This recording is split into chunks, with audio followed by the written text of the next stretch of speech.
Good morning everyone, welcome back to GK today. I hope आप सब बिल्कुल ठीक होंगे और आज हम डिस्कस करेंगे 25 जुलाई के सबसे मोस्ट इम्पॉर्टेंट करंट अफेयर्स। चलिए अपना सेशन हम स्टार्ट करते हैं।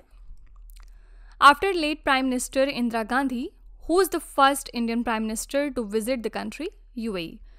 दिवंगत प्रधानमंत्री इंदिरा गांधी के बाद संयुक्त अरब अमीरात की यात्रा करने वाले पहले भारतीय प्रधानमंत्री कौन हैं? तो हमें पता है कि कुछ दिनों पहले हमारे prime minister Narendra Modi visit पे गए थे यूएई के लिए, और इसी के साथ ये इनकी 5th विजिट थी इस कंट्री में जब से इन्होंने अपनी पोजीशन संभाली है फ्रॉम 2014। ओके, इसी के साथ आपको याद रखना है कि ये पहले इंडियन प्राइम मिनिस्टर हैं जिन्होंने यूएई को विजिट किया है पिछले 3 डिकेड्स में। ओके, और last time late Indira Gandhi India की प्राइम मिनिस्टर थी जिन्होंने यूएई को ट्रेवल किया था 1981 में। ओके, तो यहाँ पे करेक्ट आंसर हो जाएगा हमारे प्राइम मिनिस्टर नरेंद्र मोदी। अच्छा, आपको कमेंट्स में बताना है कि कौन सा आईआईटी है जो अपना एक कैंपस यूएई में सेटअप करने वाला है। हमने इसके बारे में डिस्कस किया था।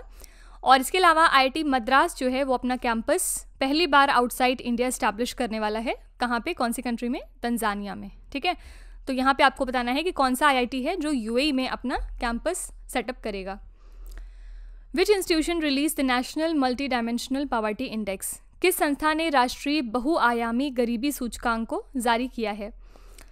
तो national multi dimensional poverty index का 2nd एडिशन हाल ही में रिलीज किया जा चुका है और इसको जारी करता है नीति आयोग। ठीक है, और इस रिपोर्ट में इन्होंने ये बताया कि 13.5 करोड़ इंडिविजुअल्स ऐसे हैं जो कि मल्टी डायमेंशनल पॉवर्टी की लिस्ट से बाहर निकाले जा चुके हैं।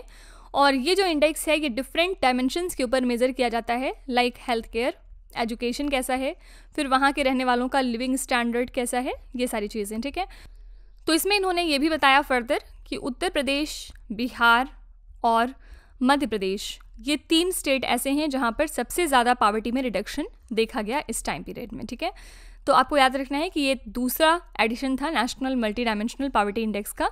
इसको जारी करता है नीति आयोग और इस बार 13.5 करोड़ लोगों को इस पॉवर्टी से बाहर निकाला गया है। ठीक है, देखिए इसके अलावा आपने एक टर्म आजकल सुना होगा सिंक्रो करके। आपको अगर पूछा जाए कि ये किस स्पोर्ट से एसोसिएटेड है तो आप क्या बताएंगे? बेसिकली सिंक्रो जो वर्ड है ये आर्टिस्टिक स्विमिंग के लिए यूज़ किया जाता है, जिसकी फ़ोटो आपने स्टार्टिंग में टेम्पलेट में देखी है। और अब ये डिसाइड हुआ है कि ये जो आर्टिस्टिक स्विमिंग है, पहले इसमें सिर्फ फीमेल्स ही पार्टिसिपेट करती थी, लेकिन अब इसमें मेल कॉम्पिटिटर्स भी रहेंगे ओलंपिक्स के इस बार के पहली बार। ठीक है, और बहुत सारे Nations like US, Japan, Germany और चाइना, ये सारे ऑलरेडी मेल स्विमर्स को इनकलकेट करते हैं सिंक्रो में इन द वर्ल्ड चैम्पियनशिप्स। और इस बार पहली बार ऐसा होगा कि ओलंपिक्स में इस इवेंट में मेल कॉम्पिटिटर्स भी मौजूद होंगे। ठीक है, इसी वजह से सिंक्रो आजकल न्यूज़ में है। अगर आपसे पूछा जाए सिंक्रो किस स्पोर्ट से रिलेटेड है तो आपको ध्यान में रखना है artistic swimming. Which state has announced to establish CM rise schools. किस राज्य ने सीएम राइज स्कूल स्थापित करने की घोषणा की है? तो हाई क्वालिटी एजुकेशन की अवेलेबिलिटी को इंश्योर करने के लिए मध्य प्रदेश की गवर्नमेंट ने डिसाइड किया है कि वो इस्टेब्लिश करेंगे 9000 सीएम राइज स्कूल्स। और यहाँ के चीफ मिनिस्टर हैं शिवराज सिंह चौहान। इन्होंने विजिट किया था मध्य प्रदेश के शाजापुर डिस्ट्रिक्ट को, जहाँ पे इन्होंने इनॉग्रेट किया एक सीएम राइज स्कूल। कौन से विलेज में? शाजापुर डिस्ट्रिक्ट के गुलाना विलेज में। ठीक है, इसके अलावा फर्दर इन्होंने ये भी अनाउंस किया कि ये जो स्कूल है ये डेडिकेटेड रहेगा हमारे सोशल रिफॉर्मर बाबा साहेब भीमराव अंबेडकर के लिए। ठीक है, तो आपको याद रखना है कि सीएम राइज स्कूल किस स्टेट का इनिशिएटिव है? आंसर है मध्य प्रदेश। डॉक्टर भीमराव अंबेडकर के बारे में यहाँ पे 2 क्वेश्चन अराइज होता है। फर्स्ट है, कौन सा स्टेट है जो हर साल जब डॉक्टर भीमराव अंबेडकर की एनिवर्सरी होती है तो उसको वो अपने स्टेट में इक्वालिटी डे के रूप में सेलिब्रेट करते हैं? आपको उस स्टेट का नाम कॉमेंट्स में बताना है। सेकेंड क्वेश्चन ये है कि हाल ही में किस इंपॉर्टेंट पर्सनालिटी को डॉक्टर भीमराव अंबेडकर का अवार्ड दिया गया? तो दोनों ही बातें हम बहुत बार डिस्कस कर चुके हैं, इसका जवाब अब आपको बताना है। As per the threat intelligence report 2023, which sector faces the highest number of cyber attacks? Threat intelligence report 2023 के अनुसार किस क्षेत्र में सबसे अधिक साइबर हमले होते हैं? सबसे पहले ये रिपोर्ट जारी करी है चेक पॉइंट ने, और इसमें ये बात बताई गई कि एक सिंगल ऑर्गेनाइजेशन इंडिया के अंदर ऑन एन एवरेज अगर बात करें तो वो 2146 साइबर अटैक्स एक्सपीरियंस करता है हर हफ्ते में। पिछले 6 महीनों से ये पैटर्न देखा जा रहा है, ठीक है। और अगर हम इसको ग्लोबल लेवल पे कंपेयर करें तो जो हमारी ग्लोबल ऑर्गेनाइजेशंस हैं वो फेस करती हैं 1239 अटैक्स ऑन एन एवरेज इस सेम टाइम पीरियड में, ठीक है। तो इंडिया की अगर हम बात करें इस रिपोर्ट के मुताबिक तो हेल्थ केयर सेक्टर में सबसे ज़्यादा अटैक्स देखे गए, जिसमें कि 4839 मामले सामने आए थे साइबर अटैक के। उसके बाद सेकेंड पोजीशन पे था एजुकेशन एंड रिसर्च का सेक्टर, इसमें टोटल 3532 अटैक्स मौजूद थे। और जो मिलिट्री सेक्टर है ये थर्ड पोजीशन पे था और इसमें 3117 अटैक्स पाए गए। साथ ही जो इंश्योरेंस एंड बैंकिंग या फिर लीगल इंडस्ट्री है हमारी, वो हिट हुई है विथ 2523 साइबर अटैक्स, ठीक है। तो आप कह सकते हैं फर्स्ट नंबर पे है हेल्थ केयर, सेकंड पे है एजुकेशन, थर्ड पे है डिफेंस और फोर्थ पे है बैंकिंग एंड इंश्योरेंस। तो ये पैटर्न देखा गया साइबर अटैक्स का, ठीक है। तो यहाँ पे करेक्ट आंसर हो जाएगा हेल्थ केयर सेक्टर। सबसे ज़्यादा साइबर अटैक्स हमें इसी सेक्टर में देखने को मिले हैं। देखिए इसके अलावा जो हमारी मिनिस्ट्री है फूड एंड कंज्यूमर अफेयर्स की, इन्होंने अपनी सब्सिडाइज्ड चना दाल का ब्रांड नेम क्या रखा है आपको ये बताना है। तो हाल ही में हमारे minister of food and consumer affairs mister Piyush Goyal ने इनिशिएट किया है सब्सिडाइज्ड चना दाल का प्रोग्राम, जिसमें कि इसको सेल किया जा रहा है under the brand name of Bharat Dal. और कितनी प्राइस पे सेल हो रहा है 60 रुपीज़ पर किलोग्राम, ओके। बेसिक एम क्या है, ताकि जो हमारी दालें हैं वो एक्सेसिबल और अफोर्डेबल हो सके कंज्यूमर्स के लिए और वो हर तबके के लोगों तक आसानी से पहुंच सके, ओके। तो आपसे पूछा जा सकता है कि ये जो subsidized chana dal ministry of food and consumer affairs बेच रही है, इसको एक पर्टिकुलर नाम क्या दिया गया है, तो आपको याद रखना है भारत दाल। विच स्टेट और the union territory launch the युवा टूरिज्म क्लब? हाल ही में किस राज्य या फिर केंद्र शासित प्रदेश ने युवा टूरिज्म क्लब लॉन्च किया है? तो अरुणाचल प्रदेश के टूरिज्म सेक्रेटरी हैं मिस्टर स्वप्निल नायक, और इन्होंने लॉन्च किया युवा टूरिज्म क्लब को एक इवेंट के दौरान, जिसको कि ऑर्गेनाइज किया था मिनिस्ट्री ऑफ टूरिज्म और Arunachal Pradesh state tourism department ने, ठीक है। और ये जो युवा टूरिज्म क्लब है ये एक इनिशिएटिव है मिनिस्ट्री ऑफ टूरिज्म का, जिसमें कि यंग एम्बेसडर्स को नर्चर और डेवलप किया जाता है। इसका एम है जो भी यंग एम्बेसडर्स हैं उनको कैटलिस्ट की तरह यूज़ करना, ताकि टूरिज्म का प्रमोशन अच्छे तरीके से हो सके इंडिया के अंदर, ओके। तो युवा टूरिज्म क्लब प्रोग्राम है अरुणाचल प्रदेश स्टेट का। देखिए इसके अलावा हाल ही में WHO ने ये रिपोर्ट किया है कि बर्ड फ्लू की वजह से बहुत सारी कैट्स की डेथ हो रही है, कौन सी कंट्री में? पोलैंड में, ठीक है। और इसी के साथ ये पहली बार ऐसा देखा गया कि इतनी सारी इन्फेक्टेड कैट्स पाई गई बिकॉज ऑफ बर्ड फ्लू किसी रीजन में, अगर हम वर्ल्ड वाइड बात करें तो, ठीक है। तो आपसे पूछ सकते हैं कि WHO ने किस कंट्री में ये रिपोर्ट किया है कि बर्ड फ्लू की वजह से वहाँ पर कैट्स की डेथ हो रही है, तो ये कंट्री है पोलैंड, ओके। नेक्स्ट है which country has handed over 105 antiquities to India? किस देश ने भारत को 105 पुरावशेष सौंपे हैं हाल ही में? तो यूएस ने हैंड ओवर कर दिए हैं 105 एंटिक्विटीज़ इंडिया को, और इसका जो रिपैट्रिएशन सेरेमनी था वो कंडक्ट हुआ है इंडियन कंसुलेट में इन न्यूयॉर्क, और जो एंटिक्विटीज़ हैं उनको बहुत जल्द इंडिया में वापस लाया जाएगा, ठीक है। तो ये क्यों किया जा रहा है? क्योंकि हमारे प्राइम मिनिस्टर नरेंद्र मोदी जब स्टेट विजिट पे थे यूएस में लास्ट मंथ, तो वहाँ पर ये एग्रीमेंट साइन हुआ था। इसके अलावा इंडिया और यूएस ने डिफरेंट एग्रीमेंट साइन किए थे, लाइक कल्चरल प्रॉपर्टी एग्रीमेंट, जिसमें कि जो इलीगल ट्रैफिकिंग है कल्चरल आर्टिफैक्ट्स की इन फ्यूचर उसको प्रोहिबिट किया गया है, ठीक है। तो हाल ही में यूएसए ने 105 एंटिक्विटीज़ को हैंड ओवर किया है इंडिया को। नेक्स्ट है which company has one the order of 800 crore rupees in the defence sector including field artillery tractor? किस कंपनी ने फील्ड आर्टिलरी ट्रैक्टर सहित रक्षा क्षेत्र में 800 करोड़ रुपए का ऑर्डर जीता है? तो ये one of the largest suppliers है लॉजिस्टिक व्हीकल्स का टू द इंडियन आर्मी। कौन है? अशोक लेलैंड। इन्होंने हाल ही में 800 करोड़ रुपए का ऑर्डर जीता है डिफेंस सेक्टर में, और इसमें ये डिसाइड हुआ है कि फील्ड आर्टिलरी ट्रैक्टर इनसे परचेज किए जाएंगे और गन टोइंग व्हीकल, ठीक है। ये क्या चीज़ें हैं दोनों चीज़? बेसिकली आप कह सकते हैं कि ये कुछ स्पेशलाइज्ड व्हीकल्स हैं जिनको कि एम्प्लॉय करती है artillery for towing light and medium guns, ठीक है। तो बस सिंपली याद रखिएगा कि अशोक लेलैंड ने ये ऑर्डर्स जीते हैं 800 करोड़ रुपीस वर्थ के। इसके अलावा कौन सी इंस्टीट्यूशन है जिसने डिसाइड किया है कि वो इशू करेंगे स्टैंडर्ड ऑपरेटिंग प्रोसीजर बैंक्स के लिए, ताकि जो रूपी ट्रेड है उसका फास्ट ट्रैक हो सके। तो रिजर्व बैंक ऑफ इंडिया ने ये एक्सपेक्ट किया है कि वो बहुत जल्द स्टैंडर्ड ऑपरेटिंग प्रोसीजर को इशू करने वाले हैं बैंक्स के लिए, ताकि प्रूफ्स इशू किए जा सकें इनवर्ड रेमिटेंसेस के फॉर द एक्सपोर्टर्स।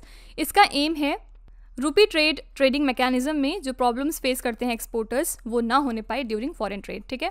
तो बस सिंपली याद रखिएगा कि इसको कौन इशू कर सकता है या कौन करने जा रहा है, तो ये है Reserve Bank of India. Pakistan and which country have agreed to work together to stop the border attacks by militants. Pakistan और कौन सा देश आतंकवादियों द्वारा सीमा पर हमलों को रोकने के लिए मिलकर काम करने पर सहमत हुए हैं।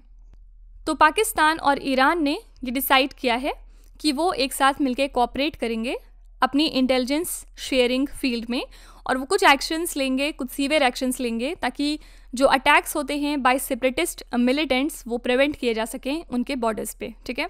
और इस एग्रीमेंट को साइन किया गया during a visit by Pakistan powerful army chief general Asim Munir to Tehran, क्योंकि बलूचिस्तान प्रोविंस में जो साउथ वेस्ट एरिया है उसका, वहाँ पर कुछ अटैक्स देखे गए थे, और ये काफ़ी बड़ा बॉर्डर अपना शेयर करता है विद अफगानिस्तान एंड ईरान, ठीक है।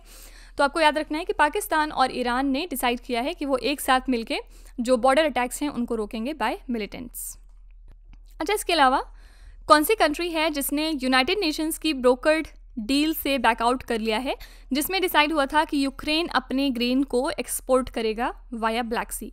तो ऑब्वियसली यूक्रेन का सबसे बड़ा दुश्मन कौन है? रशिया ने बैकआउट कर लिया है इस डील से, और इस डील को ब्रोकर किया था यूनाइटेड नेशंस और टर्की ने लास्ट जुलाई में, जिसमें डिसाइड हुआ था कि यूक्रेन अपने ग्रेन को एक्सपोर्ट करेगा सेफली थ्रू द ब्लैक सी, और इस सी का यूज़ करते हुए, मतलब इस ब्लैक सी ग्रेन इनिशिएटिव की हेल्प से लगभग इन्होंने 36.2 मिलियन टन्स ऑफ फूड को एक्सपोर्ट किया गया था from Ukraine since August last year, ठीक है।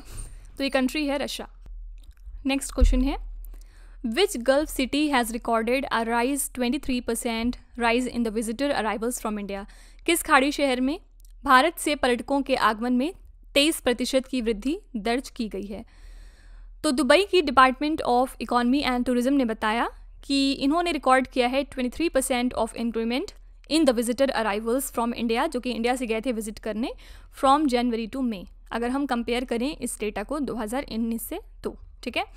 और ये जो इंक्रीज़ है ओवरनाइट विजिटर नंबर्स का, उसने सरपास कर लिया है 1 मिलियन विजिटर्स को सिर्फ पहले ही 5 महीनों में इस साल के, और इस टाइम पे इन्होंने बहुत ज़्यादा प्रमोट किया अपनी इकोनॉमिक ग्रोथ को through expanding tourism business, fine. तो दुबई में 23% का इंक्रीमेंट देखा गया इंडिया के विजिटर अराइवल्स का, जो कि इंडिया से विजिट करने गए थे, फाइन। नेक्स्ट क्वेश्चन बहुत ज़्यादा इंपॉर्टेंट है, which state of Australia announced not to host 2026 Commonwealth Games due to projected exceeding expenditures. Australia के किस राज्य ने अनुमानित व्यय से अधिक होने के कारण 2026 राष्ट्रमंडल खेलों की मेज़बानी नहीं करने की घोषणा की है?